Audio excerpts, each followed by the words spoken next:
ایک شخص تھا عمر بن عبد ود، 90 سال کا بوڑھا، لیکن جب تلوار لے کے میدان میں آتا تھا تو 1000 آدمی کے مقابلے میں لڑتا تھا، اور لوگ جگہ جگہ یہ کہتے تھے تو اس طرح ہے جس طرح عمر بن عبد ود لوگوں کو ڈراتا ہے، تو اس طرح ہو گیا۔ یہ اس کے ارد گرد کے لوگ اس کی مثالیں دیتے تھے۔ جنگ خندق جب ہو رہی تھی تو یہ مقابلے میں آ گیا، تو حضرت علی المرتضیٰ شیر خدا کرم اللہ تعالی وجہ الکریم بھی تشریف فرما تھے۔ اب پورے عرب کے اندر اس کے بارے میں یہ کہا جاتا تھا کہ اس سے نہ لڑو، وہ تو خونخوار ہے، وہ تو درندہ ہے، وہ تو جنگلی شیر کی طرح آتا ہے، وہ تو کاٹ کھانے کو دوڑتا ہے، اسے کون لڑے۔ ذہن بنا دیا لوگوں نے کہ عمر ابن عبد ود کے مقابلے میں کوئی نہیں آ سکتا۔ خندق میں یہ آیا، اس نے للکارا مسلمانوں کو، آؤ وہ تمہاری جنت کدھر ہے جس کے بارے میں تم کہتے ہو کہ ہم شہید ہوں گے، تو آؤ میرے مقابلے میں نکلو۔ جب اس نے پہلی دفعہ للکارا تو ابھی بات ختم نہیں ہوئی تھی کہ مولا علی تلوار لے کے اللہ اکبر کہتے کھڑے ہو گئے۔ حضور نے فرمایا بیٹھ جاؤ، حضرت علی پھر بیٹھ گئے۔ وہ پھر پکارا اٹھو کوئی میرے مقابلے میں، تو مولا علی شیر خدا پھر کھڑے ہو گئے، پھر کھڑے ہو گئے۔ حضور نے فرمایا بیٹھ جا۔ ایک شخص نے کہا علی یہ عمر بن عبد ود ہیں، فرمایا مجھے پتا ہے۔ نہیں سمجھے آپ بات، میں آپ کو سمجھا کے لایا ہوں پیچھے سے کہ پراپوگنڈا کرتے ہیں نا لوگ، ہو آگے نہ جانا، یہاں کرنٹ بڑا زیادہ ہے، وولٹیج بڑے سخت ہیں، تو آگے نہ بڑھنا۔ بھائی کیا ہو جائے گا، اٹھ باندھ کمر کیوں ڈرتا ہے، پھر دیکھ خدا کیا کرتا ہے۔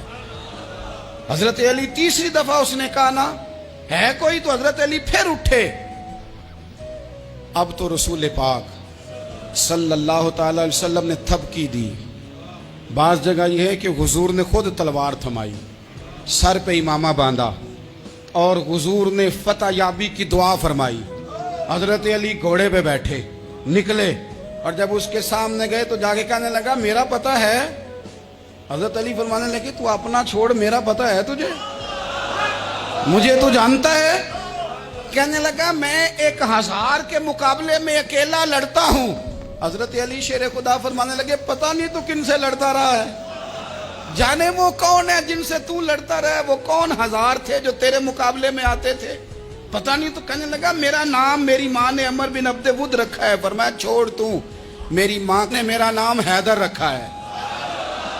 کہنے لگا تیری عمر چھوٹی ہے، کوئی بڑا لا۔ فرمانے لگے یہ تو جب ہنجے میں پنجہ ملے گا تو پتہ چلے گا عمر کس کی چھوٹی ہے، ابھی تو کہانیوں سے متاثر کرنا چاہتا ہے، تو چاہتا ہے کہ تو پریشر ڈالے اور میں تیری بات سنوں، تو مقابلے میں آ، ڈینگے نہ مار، کہانیاں نہ سنا، دیواریں ہلتی رہتی ہیں اور در کانپ جاتا ہے، علی کا نام سن کے اب بھی خیبر کانپ جاتا ہے، تو مقابلے میں آ، تو باتیں بنا رہا ہے، کہانیاں سنا رہا ہے۔ وہ کہنے لگا تو بچہ ہے، میں چاہتا نہیں تیرا خون بہاؤں۔ تو حضرت علی کہنے لگے میں بڑے دن سے پریشان ہوں کہ کسی بے ایمان کا خون بہایا کیوں نہیں، میرا بڑا دل کر رہا ہے تیرا خون بہاؤں۔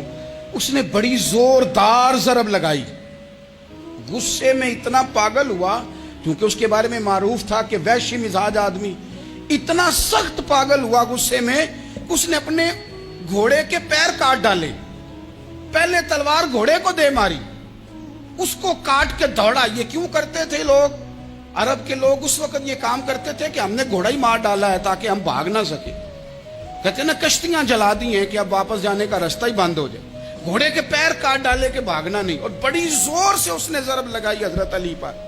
حضرت علی نے جب روکی تو وہ ڈھال ٹوٹ گئی حضرت مولا علی، اور آپ کے امامے کو اس کی تلوار بھی لگی۔ آپ نے فرمایا دکھا لیا تو نے زور، اب میری باری ہے۔